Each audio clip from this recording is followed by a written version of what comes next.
새사랑교회 성도 여러분, 3월 29일 수요 성경 공부를 시작하겠습니다. 지난주까지는 지금 한 9절, 출애굽기 5장 9절 10절에 있는 말씀을 좀 우리가 나누다가 이제 마무리가 됐어요. 그래서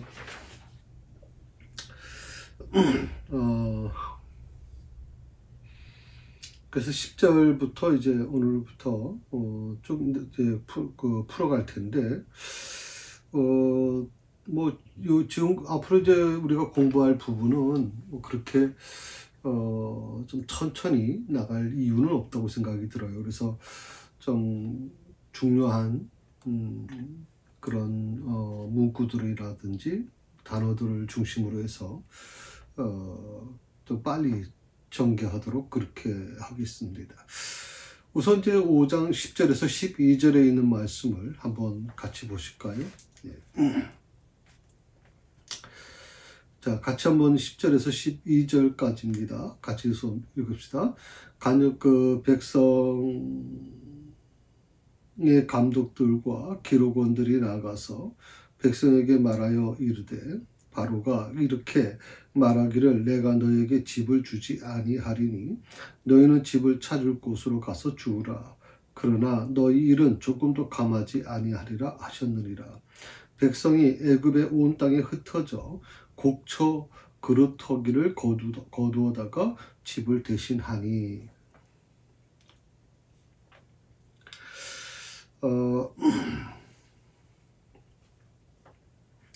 이 집을 얻는 그 부분에 대해서 이제 지난주에 잠깐 말씀을 드렸습니다만은, 집을 얻을 곳이라고 그렇게 얘기를 했거든요. 집을 얻을 곳,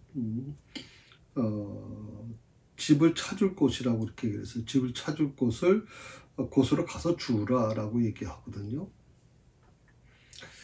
그 이스라엘 백성들이 이제 거주하는 데가 바로 고센 땅입니다. 아주 굉장히 농경지가 아주 비옥한 땅이죠. 그래서 어떻게 보면 그쪽에서 이제 많은 수확물이 이제 나왔을 거라고 생각이 들거든요. 이걸 우리가 뭐라고 얘기하면 나일강 삼각주라, 이렇게 보통 나일강 삼각주 지역이다 이렇게 표현을 해요. 그래서 바로 이스라엘 백성들이 거하던 이 고센 땅이 바로 이 삼각주 지역에 위치해 있기 때문에 요즘 말로 하면 정말 금싸라기 땅입니다. 정말 노력한 것보다 더 많은 농산물을 얻을 수 있는 그런 어떤 축복된 땅이죠.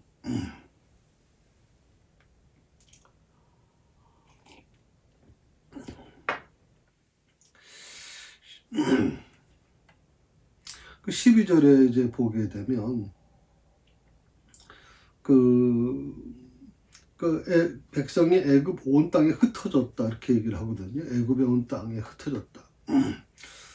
그럼 애굽 온 땅이라고 하는 게 애굽이 얼마나 넓은 지역입니까? 그러니까 이스라엘 백성들이 그 애굽 전역을 돌아다니면서 그 집을 구했다는 건 말이 안 되는 것 같고요.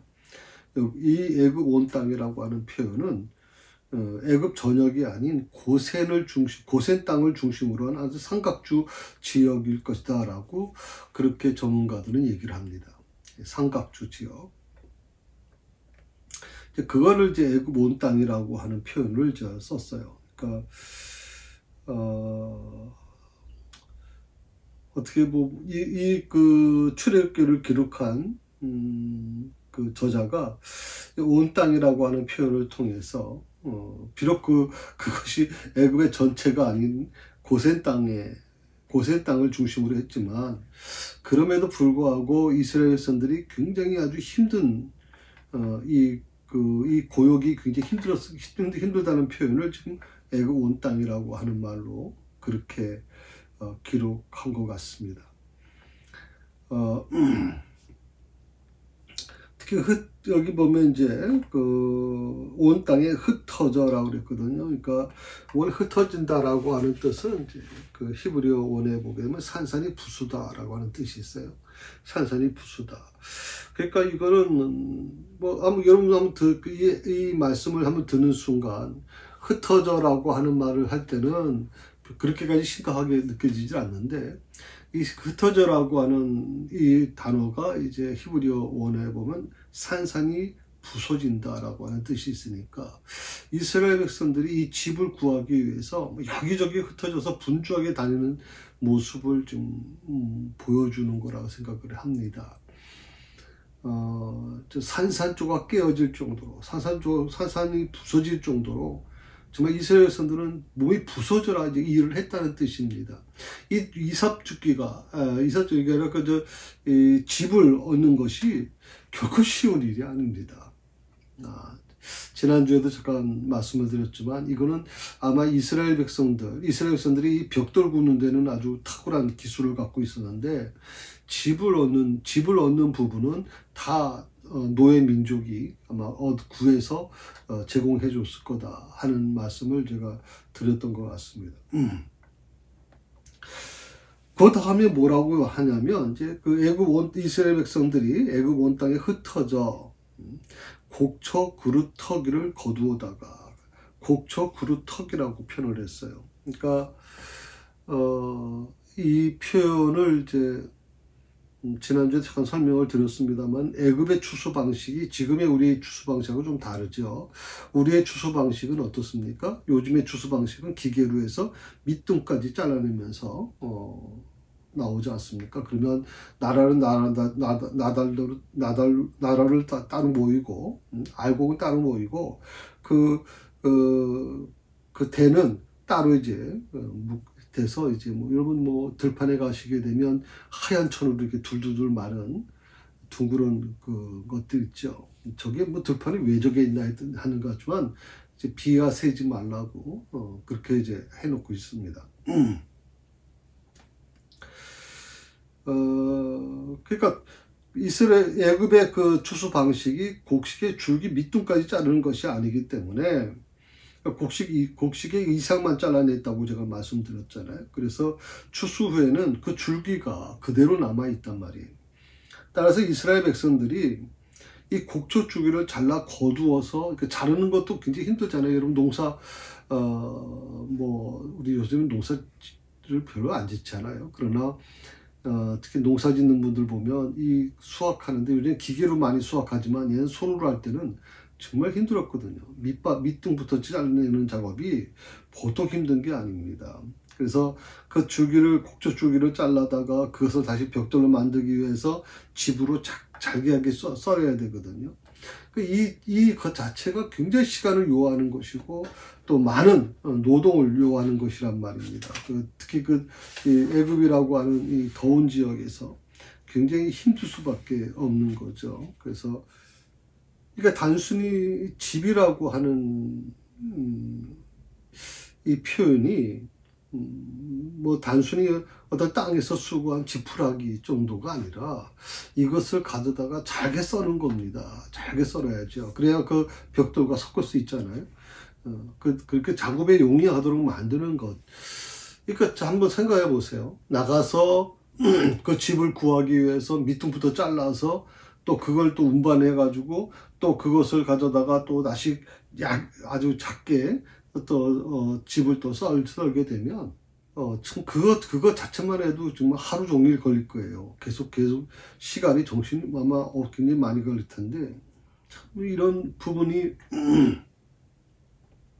그래도 이제 벽돌을 만들 때는 그래도 시간적 여유가 있어가지고 본인 땅도 좀 가꾸기도 하고 일구기도 하고 농사도 짓고 또 나가서 물고기도 좀 잡고 이런 시간적 여유라도 있었는데, 이거 한 다음에는 지금 여유가 전혀 없는 거예요. 이중일을 감당하게 되는 거죠. 그 13절 한번 보시겠어요? 13절부터 14절 말씀을 보게 되면 같이 읽어볼까요? 감독들이 그들을 독촉하여 이르되, 너희는 집이 있을 때와 같이 그날의 일을 그날에 마치라 하며, 바로의 감독들이 자기들이 세운 바 이스라엘 자손의 기록원들을 때리며 이르되, 너희가 어찌하여 어제와 오늘에 만든 벽돌의 수요를 전과 같이 채우지 아니하였느냐 하니라 그랬어요. 독촉했다. 압박했다는 뜻입니다. 독촉했다는 것은 압박했다는 거예요. 압박. 참 숨이 정말 굉장히 막히죠. 숨을 쉴 수가 없어요. 압박을 가하면. 그러니까 어떻게 보면 계속 그냥 쪼는 겁니다. 계속 쪼고, 사실 이스라엘 백성들 각자에게 이제 할당한 목표량은요, 아무리 최선을 다하더라도 어차피 그 목표를 채울 수 없는 분량이에요. 조금 전에 말씀드린 것처럼 벽돌만 해도 어려운데 거기에 집까지 섞어서 집까지 주수해가지고 와서 작업해가지고 벽돌 만드는 거, 이건 어차피 불가능한 일이에요. 그러니까 바로는 불가능한 것을 이스라엘 백성들에게 요구한 거예요. 그럼 바로는 그걸 몰랐을까라는 거예요. 바로와 그 주변에 있는 모든 위정자들은 과연 이 명령이 부당한 명령이라는 걸 몰랐을까요? 그들은 자기들은 이거 벽들을 구워보질 않으니까, 나는 그런 거 해본 적이 없으니까 모르니까 시켰다? 그렇진 않죠. 분명히 그 밑에서도 이건 현실적으로 불가능합니다는 조언을 많이 했을 거라고 생각이 됐거든요. 그럼에도 불구하고 바로가 이것을 강요하는 이유가 뭘까? 조금 이따 이제 그 부분에 대해서 말씀을 좀 나누게 될 것입니다.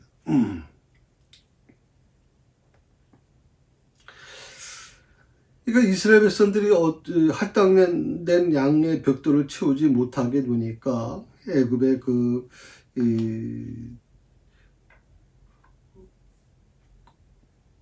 뭐라 그럽니까? 감독들이라고 그렇게 얘기를 하는데, 애굽의 감독이 있죠. 예. 이 애굽의 감독들이, 이스라엘의 어떤 그런 서기관이라고 표현하나요? 여기서? 예, 기록원이라고 표현하죠. 기록원. 그러니까 이스라엘의 기록원들, 원래 개역 한글에서는 이제 패장이라고 표현을 했는데, 기록원이라고 표현을 하니까 조금 뭔가 좀 느낌이 이상하죠. 기록원이라 그러니까 이제 기록하는 사람. 보통 우리는 그렇게 생각하다 보니까 리더가 아니라고 생각을 하는데, 전에 말씀드린 것처럼, 이 벽돌이 몇 장 나가는 것을 매일마다 몇 장을 만들었고 누가 참석했다는 것을 다 기록에 남기기 때문에 이제 기록원이라는 표현을 쓰는 거예요. 근데 이 애굽의 감독들이 이스라엘의 기록원들을 때렸단 말이죠. 기록원이라는 것은 이스라엘 백성들을 대표하는 사람들인데 그들을 때렸다라고 하는 겁니다. 그 이유는 뭐냐면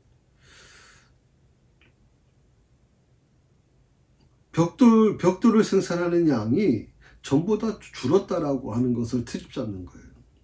근데 그러기 위해서는 집을 주질 않잖아요. 또 집을 만드는데 많은 시간이 지금 소비되는데 그런 것은 아랑곳하지 않고 무조건 벽돌량이 줄었다. 그것 때문에 이스라엘 기록원들, 패장들을 심하게 때렸다라고 얘기한 거거든요.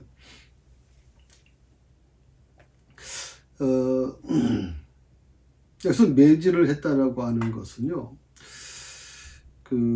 굉장히 좀 힘들 수밖에 없어요. 매질을 한다는 건 굉장히 힘들 수밖에 없죠.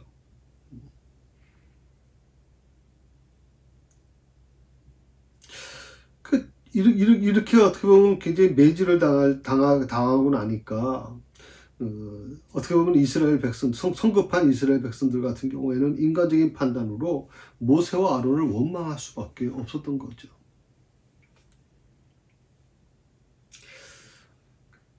어떻게 보면 이건 바로가 원하는 거거든요. 바로가 이미 계산을 하고 이렇게 몰고 가는 겁니다.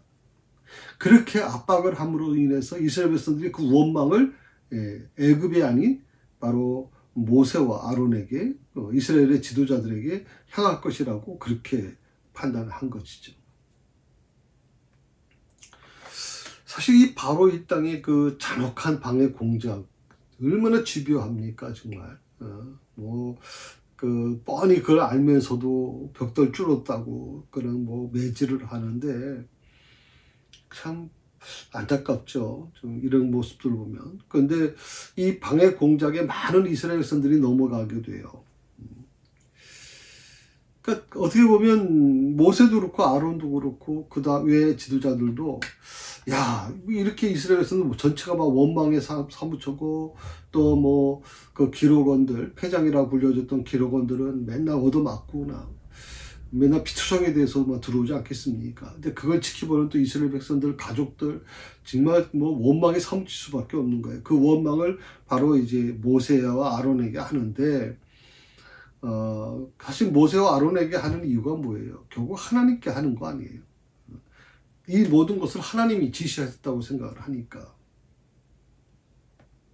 그런데 우리가 기억해야 될 게 뭐냐면, 그렇게 바로가 잔혹한 방해 공작을 해도, 어떻게 해요? 하나님의 구속 사역은, 하나님이 계획하시고 하나님이 준비하셨던 이 모든 사역은 결코 멈추지 않는다. 어김없이 진행되고 있다라고 하는 게 오늘 말씀이 우리에게 주는 교훈입니다. 그러니까 여기 또 특히 그 13절에 보게 되면 그러니까 그날의 일을 그날에 마치라라고 해서 그 마치라라고 하는 그 단어가 나와요. 그게 뭐냐면 하나도 남김없이 철저히 완수해라. 하나도 안 남은 것이. 그 애굽의 그 감독들이 모르지는 않았을 거예요. 그리고 그동안 또 비록 애굽 사람과 이스라엘 사람 사이에 어떻게 보면 신분의 차이가 뭐 있었다 할지라도 그들은 오랫동안 같이 이제 지내오지 않았습니까? 또 같이 이제 뭐 어떤 사역을 할 때 같이 이제 어울려서 하다 보니까 특히 이스라엘의 기록원에 대한 이 감독들이 어떻게 보면 감독들이라는 게 아니죠. 사실 기록원들과 또 모든 이스라엘 백성들을 통제하는 것은 바로 이 기록원들인데 그러니까 어떻게 보면 평소 때도 굉장히 서로도 친했을 거라고 생각이 들어요. 관계가 좋았을 거라고 생각이 들거든요. 그런데 이 왕의 바로 왕의 이 지시가 떨어지니까 뭐 그 감독들도 어쩔 수는 없었겠죠. 그러니까 이스라엘 백성들이 최선을 다하지 않았기 때문이 아니에요. 최선을 다했어요. 놀고 먹은 게 아니에요. 정말 있는 힘을 다해서 노력했는데도 불구하고 도저히 이걸 이룰 수 없는 거예요. 이룰 수 없는 거, 할 수 없는 것을 지금 바로가 지금 지시가 내려왔기 때문에 참 이건 어떻게 보면 이스라엘 백성들한테도 고통이 될 수밖에 없는 거죠. 그러니까 이런 어떤 시련을 맞이했을 때 이스라엘 백성들이 어떤 태도를 취해야 됐을까요? 이거는 우리 자신에게도 마찬가지일 겁니다. 이스라엘 백성들이 지금 원치 않는 시련에 부딪혔잖아요. 지금까지 살아왔던 안정된 삶이 지금 뒤흔들려지기 시작하는 거죠. 특히 이제 조금 이따가 매질에 대한 말씀을 제가 드리겠지만, 정말 이유도 없이 그냥 얻어맞는 이 부분들이 너무 기가 막힐 수밖에 없어요. 그래도 기록원이라고 하는 것은 이스라엘 백성들 중에서도 이제 중견급의 굉장히 좀 리더십을 갖고 있는 사람들인데 이들을 그냥 그 이스라엘 백성들이 보는 앞에서 때린단 말이에요. 매질을 하는 거예요. 참 뭐 본보기 있죠. 사실은 뭐 이스라엘 백성들에게 보라는 거죠. 이렇게 너희들이 일을 안 하면 못하면 너희 그 리더인 이 기록원들이 패장들이 얻어맞는다라고 하는 것을 지금 얘기하고 있는 거거든요. 그러면 이렇게 시련을 맞이하게 됐을 때 이스라엘 백성들은 어떻게 해야 될까요? 그 간단한 거잖아요. 더욱 하나님을 의뢰해야 되잖아요. 하나님을 더 의지해야 되잖아요. 하나님을 더 붙들어야 되잖아요. 그게 우리 믿는 사람의 모습 아닌가요? 특히 이스라엘 백성들은 자신을 구원하시기 위해서, 자신을 구원하시겠다고 하는 그 하나님의 약속을 그들은 들었어요. 430년 동안 그들이 울부짖으며 하나님께 간구했던 것들을 이제 하나님이 400년을 공간을 뛰어넘어서 이제 허락해 주시겠다는 거예요. 약속을 지켜주시겠다고 말씀하시는 거예요.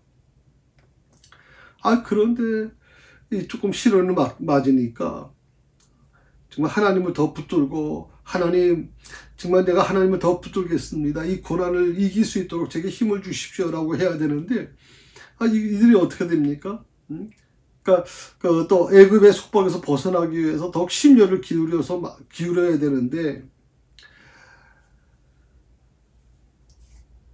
그 이스라엘 백성들의 그 연약한 모습들, 유약한 인간의 본성이라고 표현하기도 하지만 참 좀 나약한 사람들이죠. 그러니까 먹고 사는 게 더 중요하다고 생각을 합니다. 먹고 사는 게 더 중요하다. 자유보다도 먹고 사는 게 더 중요하다.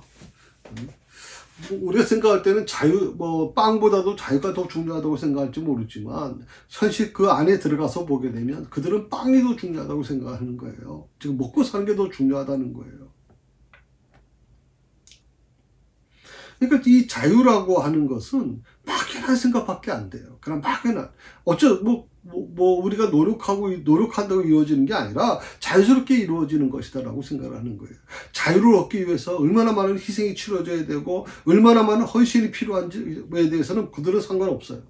오직 그들은 자기들이 지금까지 평소 때 살아왔던 대로 그런 필요한 만큼의 음식이 나오고, 또 그 필요한 만큼 자기들이 얻을 수 있도록, 또 일하는 데 있어서도 그렇게 무리가 되지 않고 어느 정도 서로 간의 시간의 허락도 받을 수 있는 그 정도의 일을 하는 것에 대해서 그들은 크게 불만을 갖고 있지 않았단 말이에요.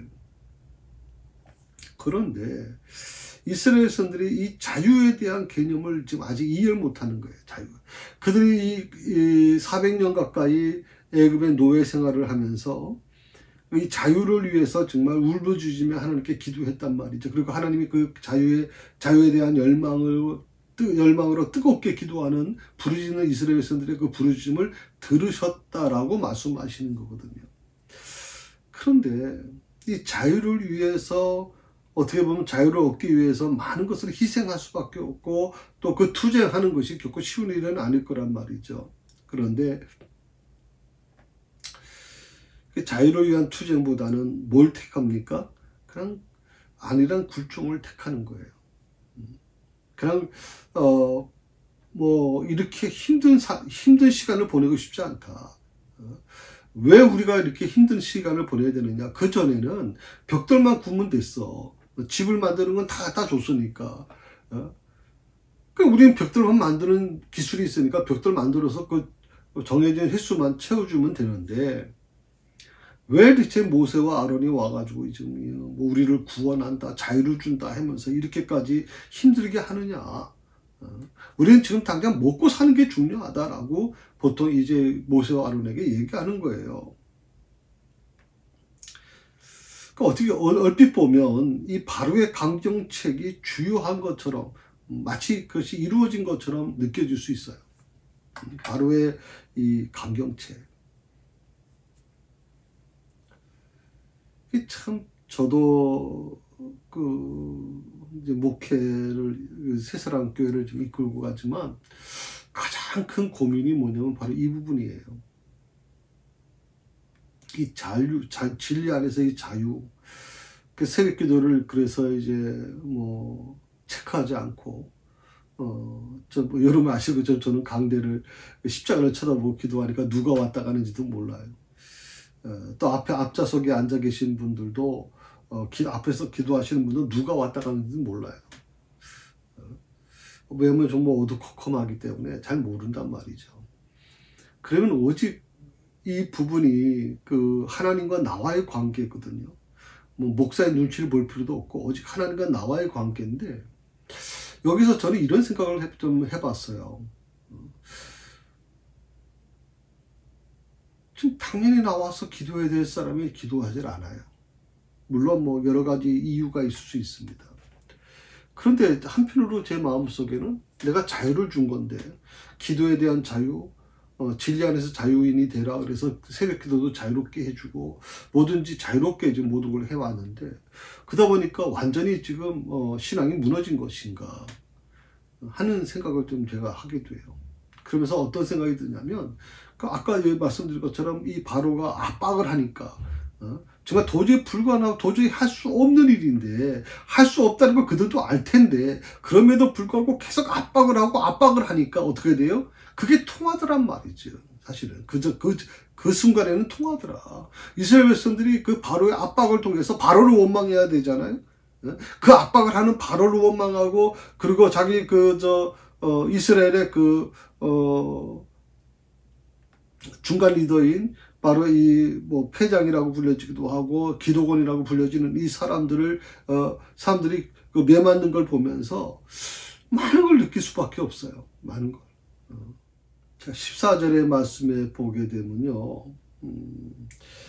여기서 이스라엘 자손의 그 기록원들을 때렸다라고 나오거든요. 기도원들을 때리며 이르되 너희가 어찌하여 어제와 오늘에 만드는 벽들의 수를 전과 같이 채우지 아니하였느냐라고 했어요. 기록원들을 때렸다. 여기에 이 때린다라고 하는 이 말의 그 히브리어 원에는 낙하라고 하는 말을 써요. 낙하라는 말은 채찍 자국을 낸다 하는 거예요. 거기 또 하나가 이제 그 설명이 나오는데 거기 뭐냐면 살해하다는 뜻까지 나와요. 이 채찍을 때린다라고 하는 것은 단순히 뭐 몽둥이 가지고 이렇게 툭툭 치고 뭐 이렇게 뭐 하는 그런 개념이 아니라 애굽의 채찍에는 뭐가 있냐면 끝에 뾰족한 쇠를 박은 그런 채찍 끝에 그걸 박는단 말이죠. 쇠붙이를 하기도 하고 때로는 이제 뭐 조개 껍질이나 이런 날카로운 것들을 거기다 그 끝에다 매달아 가지고 채찍을 한번 때릴 때마다 특히 노예들은 이 상반신을 대부분 옷을 입질 않습니다. 더운 지역이라 이제 애굽이 워낙 더운 지역이니까. 그러면 그 매살에 얻어맞는다고 생각해 보십시오. 그것도 정말 어느 정도 이 기록원 패장의 그런 어떤 위치에 있으려면 상당히 중견 나이가 보통 같은 그 당시에 보면 굉장히 좀 어른에 속한 분들 아니겠습니까? 그런데 이들을 모든 백성들이 그 백성들을 보는 앞에서 때린단 말이죠. 거기에는 가족들도 있을 것이고 자녀들도 볼 수 있을 텐데 참 이런 걸 보면서 좀 많은 생각을 좀 해봅니다. 그래서 특히 이스라엘의 그 어떤 기록원들을 때리는 이유는 뭐 겉으로 보면 벽돌 양을 채우지 못했기 때문이라 그렇게 얘기하지만 사실 그걸 좀 뜯어보면요. 모세와 아론이 바로에게 요구한 것에 대한 정치적인 보복 성격이 굉장히 짙게 나타나 있어요. 보복입니다. 정치적 보복.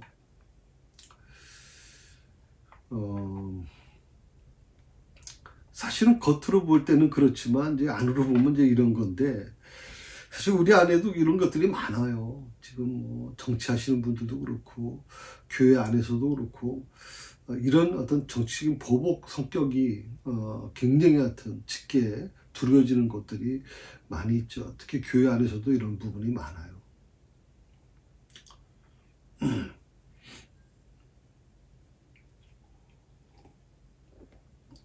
문제는 이들의 행위가요, 하나님과 이스라엘 백성들의 사이를 이간시키려고 하는 이 사단의 악한 작전의 일환이라고 하는 거예요. 이 사단이 하는 일이 뭐냐? 하나님의 자녀가 어려움을 겪게 만들어서 하나님과 사이를 멀어지게 만드는 거예요. 자, 하나님의 자녀를 어렵게 만들어요. 사업이 안 되게 만들고 갑자기 병들게 만들고 갑자기 아주 힘들게 만드는 거예요. 그렇게 함으로써 어떻게 해요? 누굴 원망해요? 원래 이걸 만들어 온 자가 누구예요? 사단이에요. 그런데 우리는 사단에게 대해서 얘기하지 않고 누구에 대해서 원망합니까? 하나님에 대해서 원망하는 거예요. 나를 지켜주지 않는 하나님. 내가 이렇게 병에 걸릴 때까지 하나님은 왜 나를 버리셨습니까?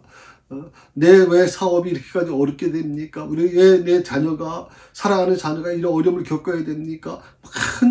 계속해서 이런 문제에 대해서 하나님을 원망하고 하나님을 탓하고 교회 목사를 탓하고 누굴 탓하고 계속 탓합니다. 이런 부분을 이런 그런 문제를 일으킨 자가 누굽니까? 우리에게 건강을 뺏어가고 우리에게 여러 가지 삶에 공고한 진을 만들어내는 자가 누굽니까? 바로 사탄이란 말이죠. 그러면 어떤 어려움을 겪었을 때 우리는 그 사탄을 대적해야 되는 거잖아요. 사탄아, 내 앞에서 나 떠나라. 내 앞에서 떠나라.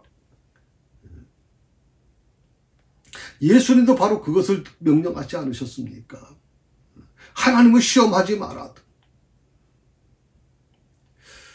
그런데 우리는 이스라엘 백성들이 하나님을 보기 전에 어떻게 해요? 예.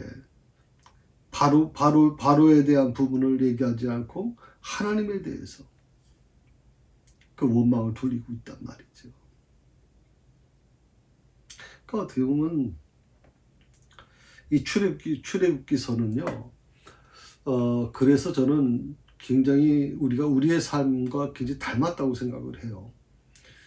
다만 우리가 이 출애굽기서를 하나의 이스라엘의 역사라고만 이해하니까 내 것으로 좀 받아들이는데 굉장히 어려움이 있을 수 있는데 그렇지 않습니다. 이 출애굽기서는요, 굉장히 저는 우리 삶에 아주 밀접하다고 생각을 합니다. 지금도 수천 년이 지난 지금도 똑같이 이루어지고 있고, 이 부분에 대해서 우리가 어떻게 이 문제를 해결해 나갈 것인가 하는 부분에 대해서 우리가 같이 고민해야 될 때가 생각을 합니다.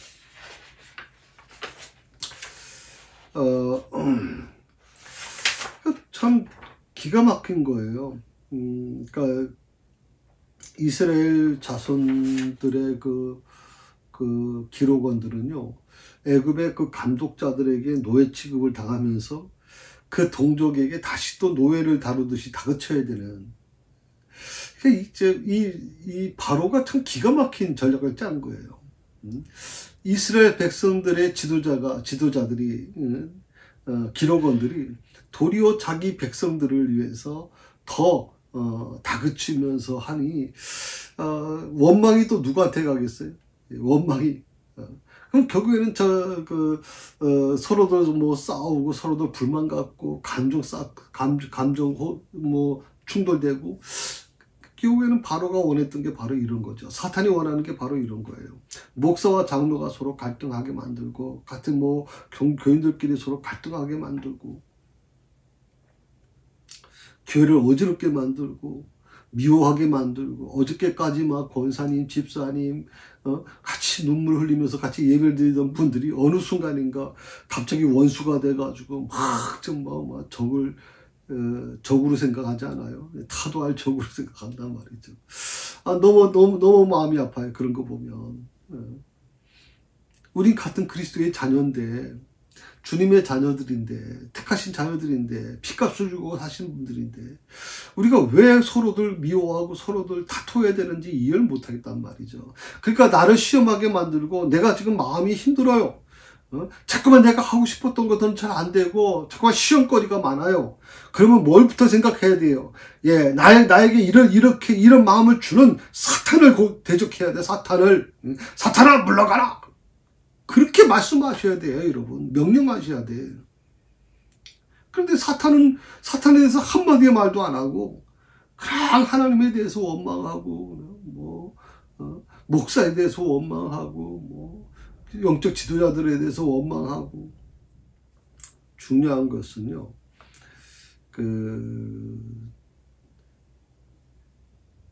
이스라엘 기록원들에게 가해졌던 이 살인적인 채찍, 아까 말씀드린 것처럼 이 채찍이라는 거, 이거 무서운 거죠. 예, 때린다라고 하는 표현에서 낙하라고 하는 말을 제가 쓴다 그랬어요. 채찍 자국을 낸다. 채찍 자국을 내는 거야, 그럴 수 있죠. 근데 물론 이제 채찍 끝에 이제 납이라든지 쇠 조각 같은 걸 박아서 하니까 살점이 떨어져가고 피투성이가 되고 굉장히 그럴 거라고 생각이 드는데, 여기서 중요한 게 뭐냐면 살해한다는 뜻이 있다 그랬잖아요. 살해한다. 예수님도 이 채찍을 맞으신 거예요. 예수님도 이 채찍을 맞으셨다. 그럼 이 가죽으로 된 거 가지고서 이렇게 흔적만 남기는 게 아니에요. 이건 살점을 막 떨어져 나간다고, 살점이. 그 안에 뼈들이 다 보일 정도로. 정말 그 처참한 모습이에요, 여러분, 이거. 그러니까 이런 모습들은, 어떻게 보면, 이 모세와 아론에게, 보란 듯이 지금 보여주는 거 아니에요? 너희가 나를 대적했어? 너희 뭐 하나님 여호와 하나님이라는 그런 어떤 신이 말을 가지고서 뭐 이 애굽의 그 신의 아들인 나를 대적하냐라고 하는 것에 대해서 아주 그냥 강력하게 보란 듯이 지금 보여주는 거예요. 모세와 아론이 이스라엘 기록원들이 지금 처참하게 막 피투성이가 되는 모습을 보면서 얼마나 가슴이 아팠을까요? 성경에 보면 이제 그 모세와 아론이 길에 서 있거든요. 정말 아마 이스라엘 기록원들이 그 메맞는 소리를 다 비명 소리를 들었을 것이고 또 원망하는 소리도 다 들었을 거라고 생각이 들어요. 근데 중요한 건 뭐냐면 이런 물리적인 위협이 가중되면 될수록 다시 말씀드리면 우리 삶 속에서 고난이 막 우겨싸움을 당할 정도로 막 계속 하나 끝날 쯤 되면 또 하나가 몰려오고 또 하나가 몰려오고 대체 어떻게 해야 될지 모르겠는 거예요. 진짜 어디로 피해야 될지 모르겠어요. 너무 힘들어요. 너무 고통스러워요. 이제 그러다 보니까 기도도 안 나오고 찬양도 안 나오고 예배 드리는데도 기쁨이 없어요. 얼굴에 기쁨이 없어요. 감사가 없어요, 지금. 그냥 입에서는 계속 불평, 원망만 나타날 수밖에 없어요. 그런데 중요한 것은 이런 물리적인 위협이 가중되면 될수록 나에게 고난이 계속 와서 나를 힘들게 만들수록 한 가지 우리가 기억해야 될 게 하나님의 구원의 때가 가까웠다는 거예요. 그래서 군대에서 늘 그런 얘기를 합니다. 저도 이제 근무를 이제 쓰다 보니까 뭐 여름엔 괜찮아요. 근데 이제 겨울에는 보통 안에 한 3번이나 4벌을 껴입고 이제 하다 보면 한 30분 정도 옷만 입는데 한 30분 걸립니다. 그리고 이제 또 장갑 끼고 이제 나가는데 2시간을 제가 근무를 쓰거든요. 4시부터 10시까지 근무를 씁니다. 근데 그때가 제일 정말 힘듭니다. 그래서 웬만한 사람들은 안 쓰고 싶은 거예요, 병사들은. 근데 제가 군종이다 보니까 제일 만만한 거죠. 제일 만만해서 제일 힘든 근무 시간 4시부터 10시까지 근무를 잡아놓을 때가 많아요. 그리고 또 제가 또 일부러 늦게 들어오니까 늦게 해달라고 그래가지고 제가 보통 4시에서 10시 사이에 근무를 씁니다. 뭐 보통 이병소에서 뭐 각 보초 근무 쓰는 곳에서 이제 근무를 쓰거든요. 근데 정말 겨울에는요, 제가 동두천에서 근무했는데 정말 이 추위가 막 뼛속까지 들어온다는 말이 제가 그때 느꼈어요. 한 1시간 정도까지는 참아낼 수 있겠어요. 왜냐하면 그래도 내무반에서 따뜻하게 있다가 나왔으니까 1시간 정도는 그래도 견뎌낼 수 있는데 그 나머지 1시간은요 정말 추위하고 싸웁니다. 이 추위가 아주 살 속을 뚫고 들어오는 것 같아요. 얼마나 추운지 정말 가만히 서 있을 수가 없어가지고 막 그 자리에서 계속 뛰고 1시간 동안 빨리 시간이 가기를 바라는 마음을 갖고 있었거든요. 그런데 누가 이런 얘기를 하잖아요. 가장 어두울 때가 가장 이제 해가 떠오를 때다. 해가 이제 새벽을 깨우는 해가 나올 때 그때가 가장 어두울 때라 그래요. 가장 어둡다. 그러니까 우리가 어떻게 보면 삶을 살아가는 데 있어서 굉장히 힘든 시간이 존재해요. 너무 힘들어서 자포자기하고 싶고 내가 왜 이렇게 하나님이 살아계시면 이렇게까지 나한테 어려움을 주시는가, 우겨싸움을 당하는 이 고통 속에서 그 고통을 당해보지 않은 사람은 잘 몰라요, 여러분. 그러다 보면 우리는 어떤 생각을 합니까? 하나님이 나를 버리셨다, 뭐 나는 버림받았다라고 생각을 하는데 사실 이것은요, 고난의 위협이 가중되면 될수록 하나님의 구원의 때가 가까웠다는 것, 이것을 가르쳐 주는 거거든요. 근데 바로는 몰랐어요. 그게 구원의 때가 가깝다는 것을 바로가 이렇게 깨달았다면 이렇게 처신하지는 않죠. 하나님께서 내 백성을 때리고 내 백성을 막 좀 핍박하고 내 백성을 고통을 주고 그런 것을 하나님이 지켜보시면서 이 바로에 대해서 얼마나 괘씸하게 생각했을까요, 지금. 15절 16절 한번 말씀 보실까요? 예. 이스라엘 자손의 기록원들이 가서 바로에게 호소하여 이르되 왕은 어찌하여 우리에게 당신의 종들에게 이같이 하시나이까? 당신의 종들에게 집을 주지 아니하고 그들이 우리에게 벽돌을 만들라 하나이다. 당신의 종들이 매를 맞사오니 이는 당신의 백성의 죄니이다. 이건 뭐 이스라엘의 기록원들이 바로에게 지금 호소하고 있는데, 뭐 호소한다라고 하는 것, 여기 호소한다고 하는 이 표현이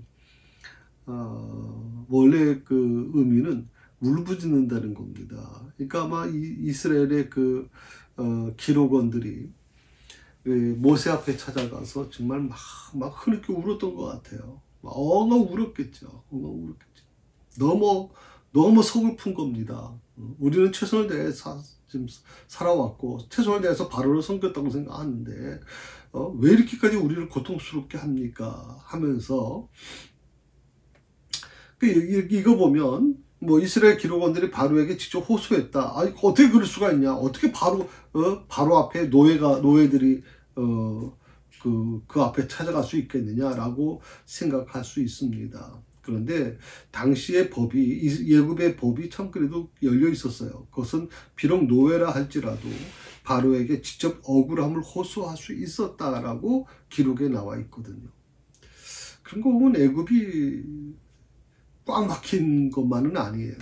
노예라 할지라도 바로에게 직접 억울함을 호소할 수 있었다. 그러니까 이스라엘의 기록원들은 그런 면에서 이제 우선적이었다고 생각을 하죠. 기록원들이 바로에게 호소한 게 뭡니까? 감독자들이 우리에게 집을 주지 않습니다. 우리에게 집을 주지 않으면서 벽돌의 양은 그대로 만들라고 계속 요구를 하고 있습니다. 그리고 그런 요구를 우리가 감당하지 못하니까 어차피 불가능한 건데요. 그러면 우리를 데려다가 막 매질을 하고 고통스럽게 우리를 힘들게 합니다. 그러니까 오늘 이스라엘 기록원들이 애굽 바로에게 나가서 애굽의 바로에게 이 호소를 할 때 바로가 이것을 몰랐을 거라고 아마 생각했을 것 같아요. 왜? 바로는 뭐 이런 현장에서 일어난 일을 보고받지 못할 거다. 그러니까 감독자들 선에서 이 문제가 일어난 것 같다. 이렇게 이스라엘의 그 기록원들은 그렇게 판단한 거예요. 그런데 중요한 게 뭐냐면 이 애굽의 감독들의 그 요구가 누구 지시예요? 바로의 지시거든. 바로의 지시.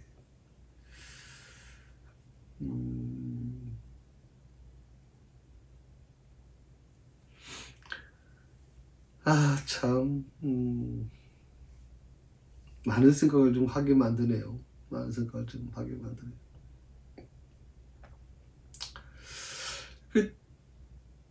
조금 전에 말씀드린 것처럼 호소한다는 것은 억울함을 호소한다는 것은 단순히 그냥 그 상소를 올릴 정도의 상소문을 올리는 정도 이런 어려움이 있으니 도와주십시오라고 상소문을 올릴 정도가 아니라 바로에게 나아가서 정말 울부짖듯이 탄원한 것이다라고 이렇게 생각하는 게 옳다고 생각을 해요. 그리고 16절에 보게 되면 당신의 종들에게 집을 주지 아니하고 그들이 우리에게 벽돌을 만들라 하나이다. 당신의 종들이 매를 맞사오니 이는 당신의 백성의 죄니이다. 당신의 백성의 죄입니다. 라고 하는 이 뜻이 뭘까? 이게 원래 그 개혁 한글, 개혁 개정인데 개혁 한글에는 왕의 백성의 허물입니다. 라고 그래요. 왕의 백성의 허물입니다. 허물이라고 하는 거,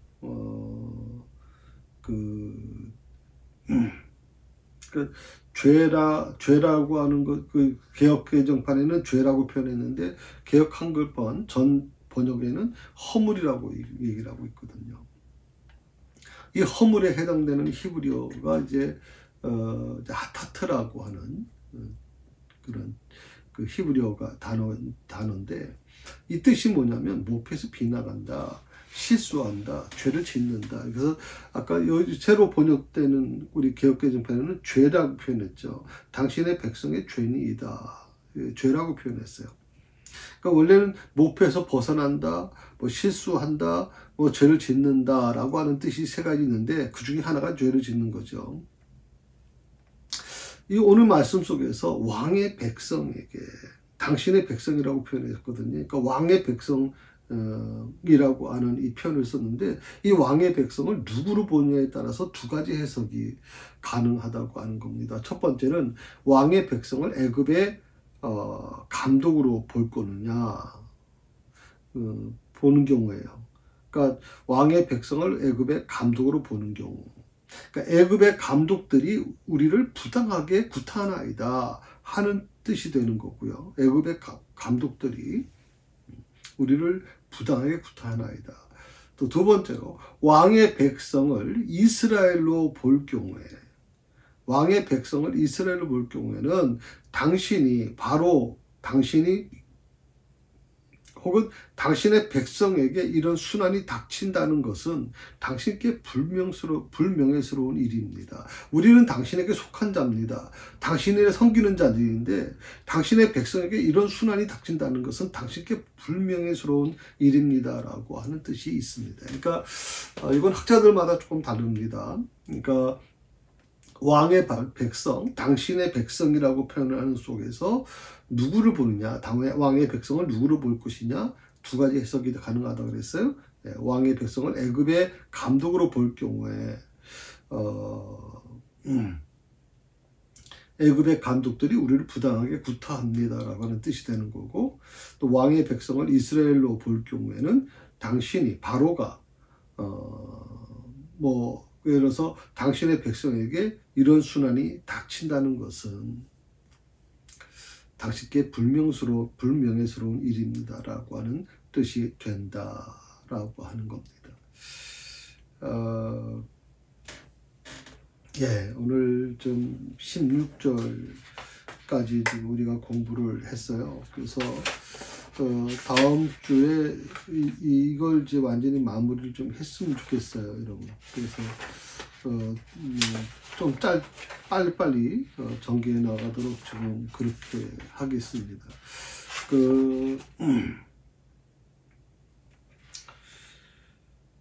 17절부터 23절까지 말씀을 이제 4월 5일 날 말씀을 제가 드리겠고요. 그래서 이제 5장은 그렇게 나무보기 과정을 마무리하려고 합니다. 그리고 한 2주 후에는 이제 출애굽기 6장에 있는 말씀을 이제 숲을 보는 훈련을 할 것이고, 그리고 이제 나무 보는 훈련, 그래서 그렇게 지금 준비하도록 하겠습니다. 오늘 말씀 여러분 깊이 묵상하시면서 같이 기도하시면서 그렇게 가시면 좋겠습니다. 기도하십시다. 하나님 감사합니다.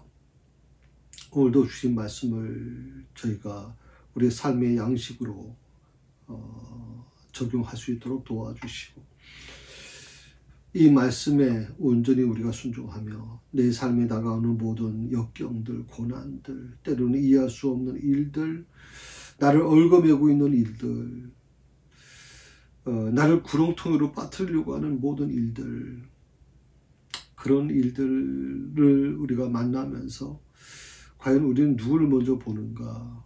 지금까지 하나님을 원망하고 또 하나님을 탓하는 경우가 있었고, 또 교회를 탓하고 목사를 탓하는 일이 있었지만, 하나님, 이것은 사탄이 주는 역사라 그랬습니다. 사탄을 볼 수 있어야 됩니다. 그럼 볼 수 있는 영적인 눈이 열릴 수 있도록 저희를 축복하시고 인도하여 주옵소서. 아버지 하나님, 하나님은 우리에게 결코 고난을 주시는 분은 아닙니다. 고난 속에 있게 하시는 분이 아닙니다. 하나님께서는 우리에게 복을 주시고, 하나님은 우리에게 더욱더 주의 은혜를 부어주시는 분입니다. 항상 그것을 잊지 않도록 주여 인도하시고, 어떤 환경 속에서도 하나님을 탓하는 일이 없도록 저희 마음을 주관하여 주옵소서. 예수님의 이름으로 기도드립니다.